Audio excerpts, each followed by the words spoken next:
Hello. Who the fuck are you?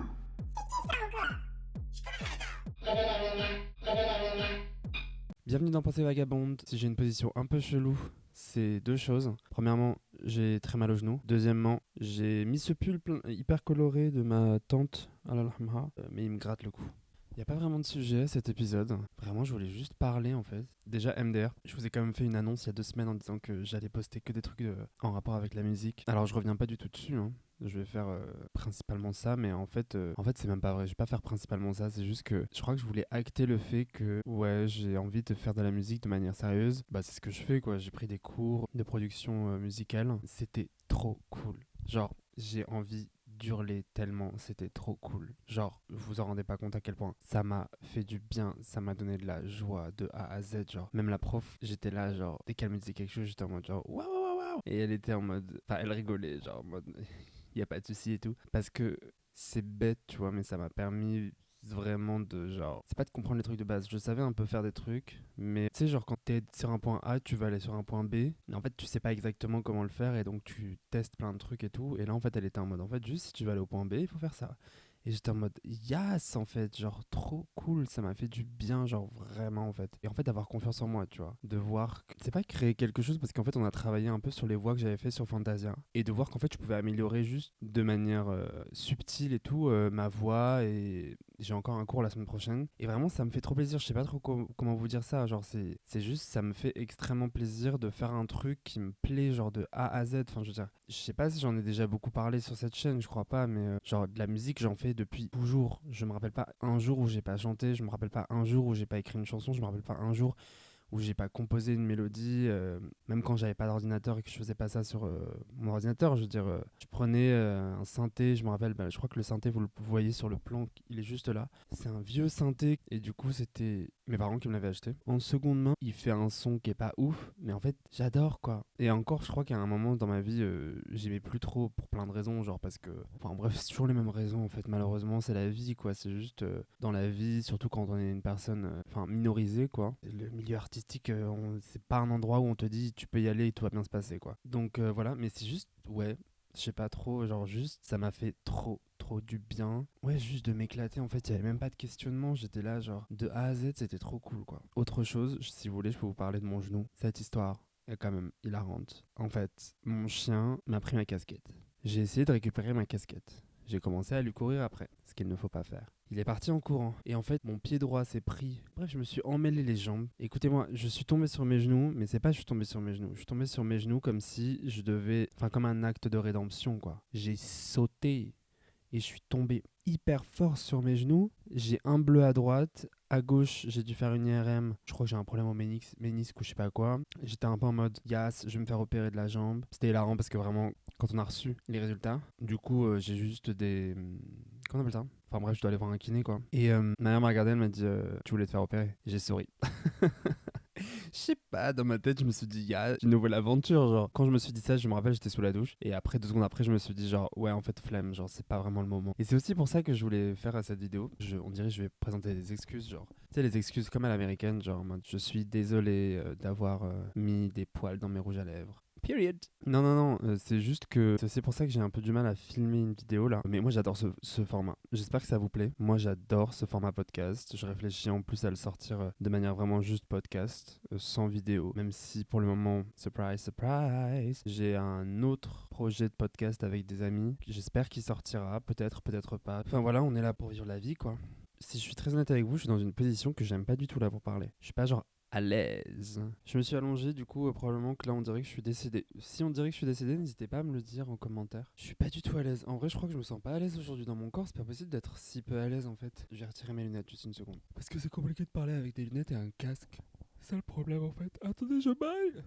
Dans cette position, moi je vais m'endormir. Faudrait qu'un jour je vous fasse un épisode de podcast où genre je vous parle le soir jusqu'à ce que je m'endorme. Comme ça vous l'écoutez quand vous allez dormir. Et ça vous fait un peu genre une histoire du soir, genre. Ah mon dieu, Cet épisode va être ridicule, j'arrête pas de bailler. Ça, j'ai un truc aussi parfois, souvent je baille. Mais en même temps, en face de moi, enfin, vous voyez pas, mais il y a un arbre qui bouge dans le vent. Et du coup, bah, en fait, ça donne envie de dormir, quoi. En même temps, je suis allongé sur mon lit, genre. Bien sûr que j'ai envie de dormir. C'est ridicule cette histoire. Aujourd'hui, j'avais pas trop de sujets à vous raconter, mais je voulais vous raconter une histoire que je trouve magnifique. Vous allez voir, allez, c'est vraiment une histoire magnifique. Alors, pour le contexte. Quand j'étais, il y a quelques mois, je travaillais à Paris dans un truc, je travaillais à Paris quoi. Et je terminais à 21h, ok? Et donc après, j'allais prendre le métro pour pouvoir rentrer chez moi. En gros, je devais prendre le métro. Alors, il faut me voir, moi, quand je suis dans le métro, à donf que je me la pète, quoi. C'est-à-dire que je suis là avec mes habits, même si je suis habillé, genre, entre guillemets, mal. Genre, dans le métro, j'ai ma musique, à donf que je me la pète.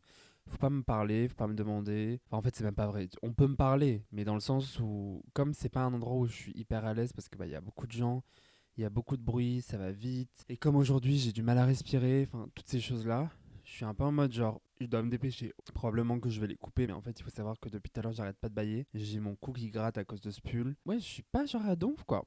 Mais en tout cas, dans le métro, à donf que je me la pète. En gros, je devais prendre 2 métros. J'arrive au niveau du changement pour prendre le deuxième métro. Là, je descends les escaliers et je vois une dame. Et je lui dis, est-ce que vous voulez que je vous aide? Elle descendait les escaliers et je la voyais qu'elle avait un peu du mal à descendre les escaliers. Donc, en mode genre, est-ce que je peux vous donner mon bras, quoi? Parce que je voyais qu'elle avait un peu mal aux jambes. Et autour de moi, j'ai eu des personnes qui avaient mal aux jambes, des problèmes de jambes et de genoux, comme moi aujourd'hui, par exemple. Et je sais que de un, c'est pas joyeux. De deux, de ce que moi j'ai pu vivre autour de moi, il y a aussi un peu de, malheureusement, hein, mais un peu de honte où genre t'es en mode genre, bah la vieillesse est là et c'est compliqué, quoi, de se rendre compte que ton corps vieillit et que t'as moins de maîtrise sur ton corps. Mais c'est même pas le sujet, en vrai, c'est juste, je sais pas, je me dis, je vais l'aider, let's go. Et donc j'arrive, je dis est-ce que vous voulez que je vous aide? Elle me regarde avec un grand sourire, elle me dit bien sûr, oui, bien sûr et tout. Merci beaucoup. Et donc je l'aide, on descend les escaliers, on attend le métro, et là on discute. Elle me dit qu'elle s'appelle Eugénie. On rentre dans le métro parce qu'on prend le même métro. Moi je m'arrête avant elle, enfin je descends avant elle. Et en fait dans le métro on parle genre de ouf. Et genre on parle, elle me raconte sa vie et tout.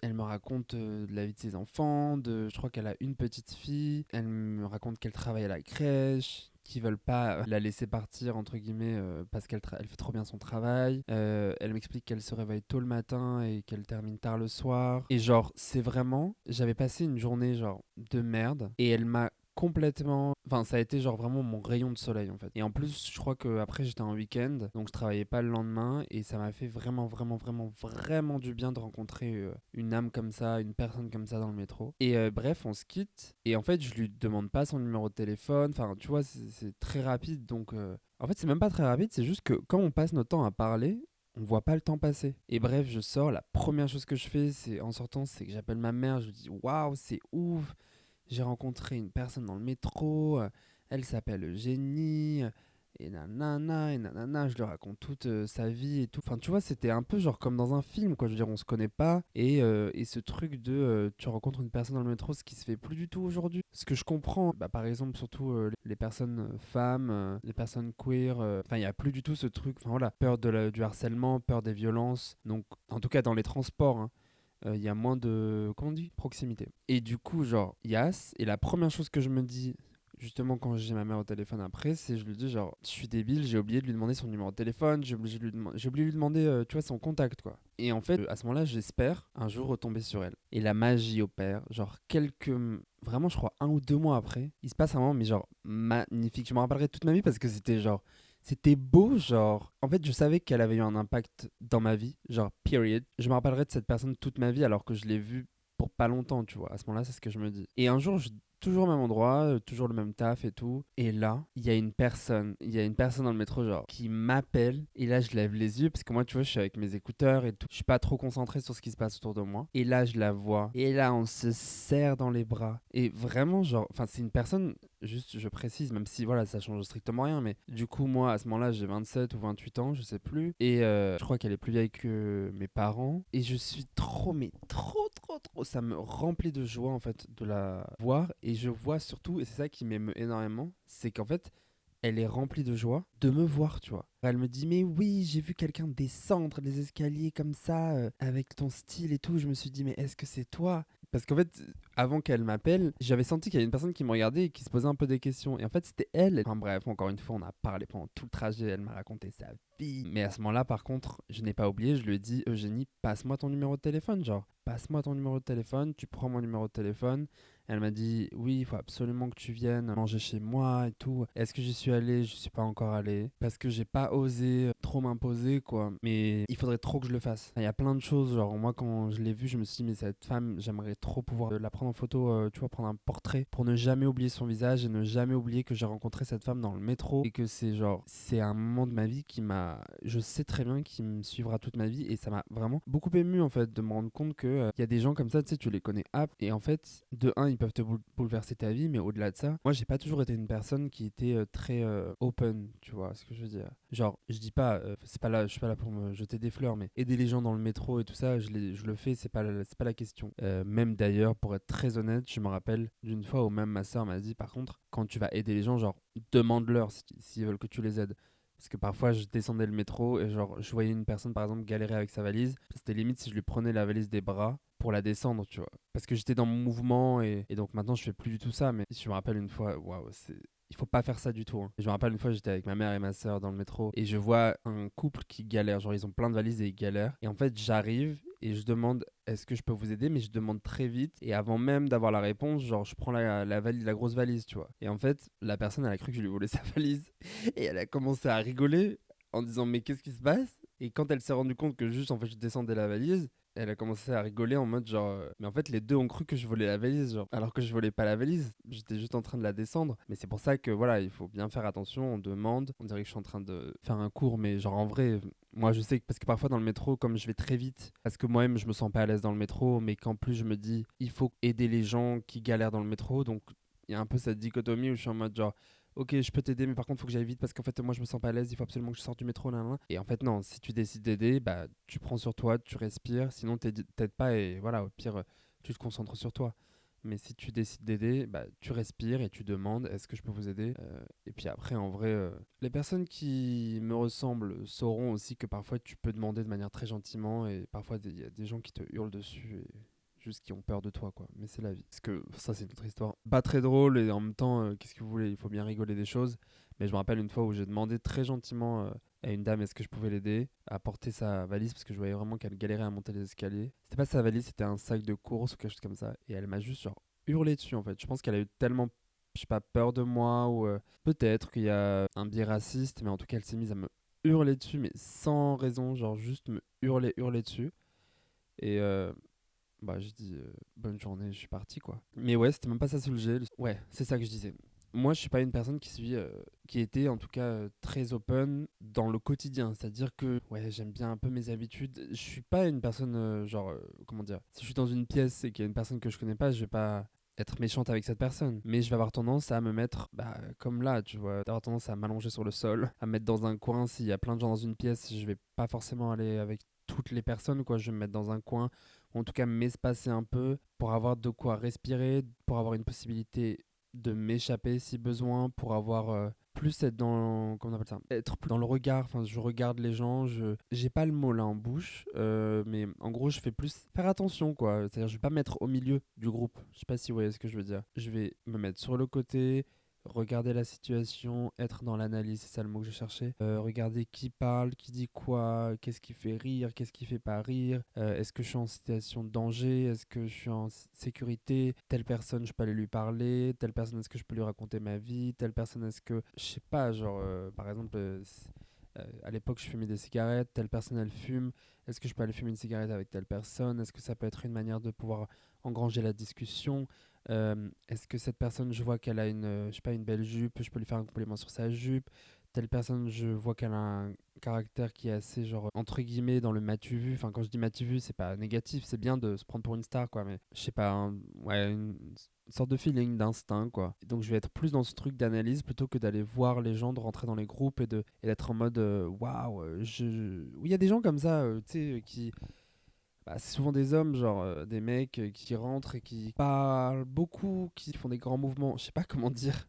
Je sais pas si vous voyez ce que je veux dire, genre en mode ce genre de personnes, ouais, quand ils rentrent dans un groupe, bah en fait ils deviennent très vite le centre de l'attention du groupe et même s'ils le sont pas, ils vont se débrouiller pour être le centre et même s'ils y arrivent pas, ils vont genre parfois avoir tendance à rabaisser des gens pour pouvoir être le centre. Je sais pas si tu voyez ce que je veux dire. Du coup ouais, j'ai plus cette tendance d'être dans l'analyse.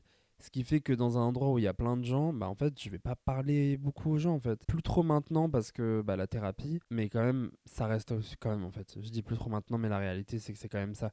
Les premières secondes, les premières minutes, les premières heures même parfois, je vais quand même avoir tendance à mettre un masque, pas faire semblant d'être bien, mais et plus être dans la réaction que dans l'action. Par exemple, cette Eugénie dans le métro, s'il n'y avait pas eu ce truc de je vais l'aider, bah en fait, jamais dans le métro, je vais aller parler à quelqu'un, genre. C'est pas un endroit où je me sens en sécurité, il y a beaucoup de gens, ouais, il y a beaucoup de bruit, même pas les gens, il y a beaucoup de bruit, il y a de la mécanique, enfin genre il y a littéralement un métro qui passe, je sais pas comment dire, mais c'est pas du tout un endroit où je me dis oh Yas, je vais me faire des copains, des copines quoi. C'est pour ça aussi je pense que cette rencontre m'a genre bouleversé à ce point-là, c'est que je m'y attendais pas du tout, c'est que j'ai eu dans son regard, dans son sourire une bienveillance, mais enfin vous n'imaginez pas, une grande bienveillance. Ça m'a aussi beaucoup touché parce que bah, c'est la vie, parfois dans la vie on perd des gens, on perd pas des gens et en fait ça m'a fait penser à mes grands-mères que moi j'ai plus du tout dans ma vie, juste parce qu'en fait elles sont décédées quoi. J'ai vraiment dit j'ai plus du tout. En fait elles sont décédées hein, dans la main. Et puis j'aime beaucoup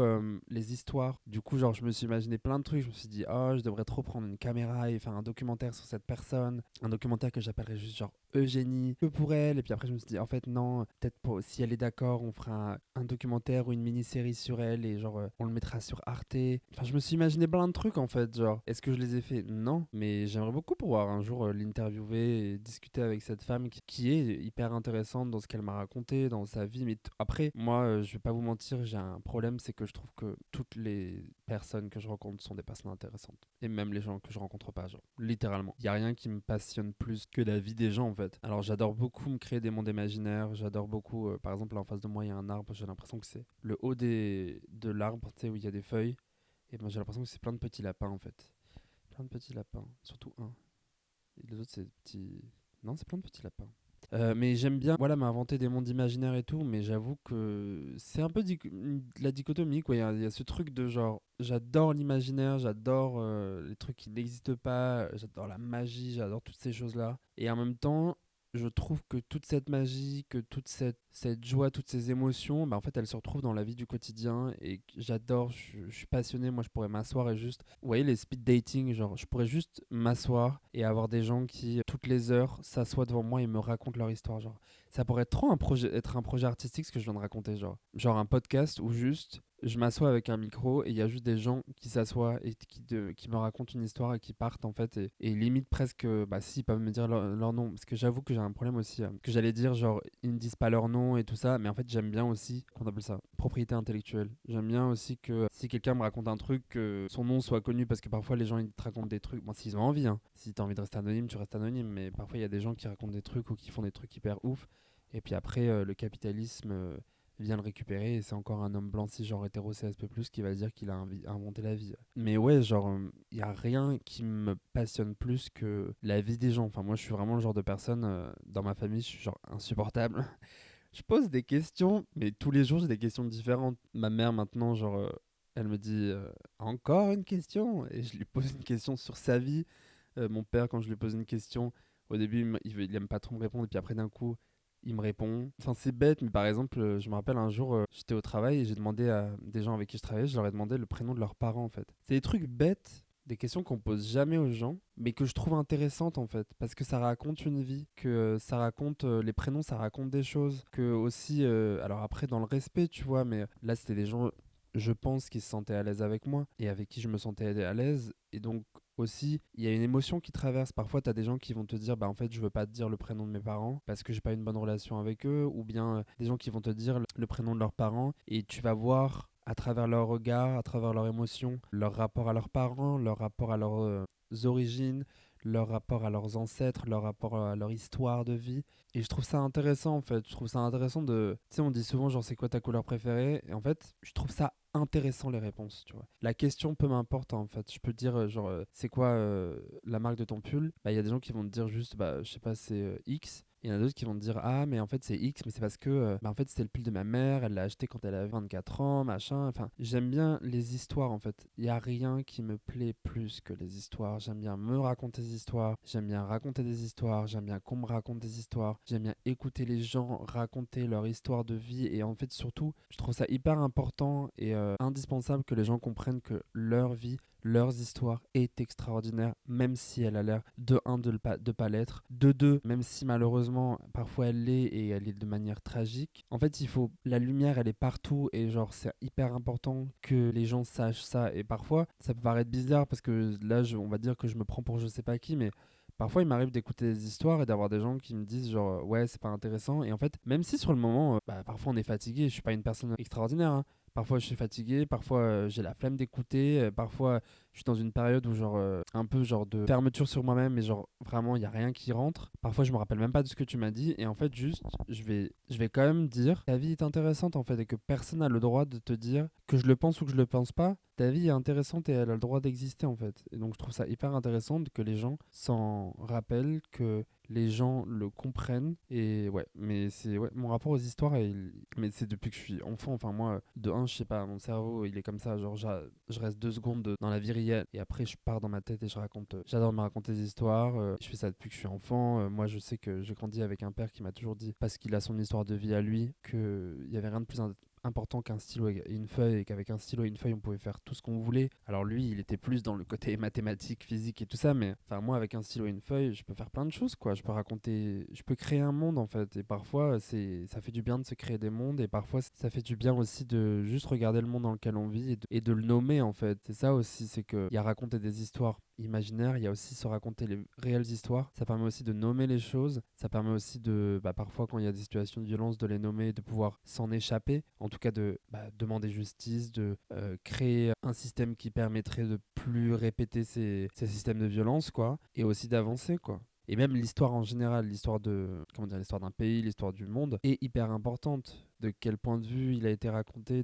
Et aussi, c'est pour ça, je pense que j'aime énormément écouter les gens. C'est, je vais pas mentir, comme vous pouvez le comprendre, mes parents ne sont pas nés en France. Et en fait, c'est important pour moi, même les détails les plus insignifiants de mon histoire, c'est important pour moi. Et je trouve que c'est important aussi quand je rencontre quelqu'un. Les détails insignifiants, entre guillemets, sont hyper importants parce que c'est aussi cette manière-là de se rattacher à son histoire. C'est sur ces détails-là, sur les odeurs, sur les goûts, sur les textures, où on est sûr que personne ne pourra venir nous dire en fait cette histoire n'est pas vraie. Si cette histoire est vraie parce que je me rappelle de ça, je me rappelle de... Et je trouve ça hyper important, quoi. Et même voilà au niveau de l'histoire de manière plus globale, voilà la colonisation pour prendre que cet exemple, que les colons ont raconté des histoires de leur point de vue quoi. Et on sait très bien que les pays colonisés, leur histoire pendant longtemps, de leur point de vue en tout cas, a été étouffée. Et donc c'est important de se rattacher aux histoires. Je sais pas si c'est très clair ce que je raconte, hein. Encore une fois c'est pas un podcast historique, hein. C'est moi qui raconte ma vie. Voilà, c'est mon rapport aux histoires, moi j'adore. Et je trouve ça hyper important. Je trouve ça hyper important parce que même dans une histoire imaginaire, il y a parfois un petit peu de réalité et ça raconte quelque chose de nous, ça raconte quelque chose des autres, ça raconte quelque chose de notre histoire et de notre vie quoi. Bon moi au début je savais pas trop quoi vous raconter et je crois qu'on a pas mal parlé là. J'espère que vous avez passé un bon épisode, j'espère que vous avez passé une bonne semaine, j'espère que vous allez passer une bonne semaine. On se retrouve la semaine prochaine, tous les mardis à 16h36. Je suis en train de réfléchir de plus en plus à réaliser ce projet podcast de manière juste audio. Je vous tiendrai au courant. Et puis voilà, quoi. Je vous fais des gros bisous. Et puis je vous souhaite le meilleur. Et n'hésitez pas à raconter vos histoires, à écouter les histoires des gens. Et si personne ne vous écoute, à les écrire, genre vraiment papier, stylo. Écrivez vos histoires, même les choses les plus insignifiantes. Hier, je suis allé acheter du café. Hier, je suis allé acheter du café. Et vous allez voir que soit vous allez partir sur un truc imaginaire, soit vous allez partir sur un truc réel. Et puis en fait... Dans tous les cas, c'est hyper intéressant. Vous êtes des personnes intéressantes. Personne n'a le droit de vous dire le contraire. Vous êtes des personnes extraordinaires. La magie, elle est en vous, genre. La magie, elle est en vous, genre. Period. Period. Allez, gros bisous, bye.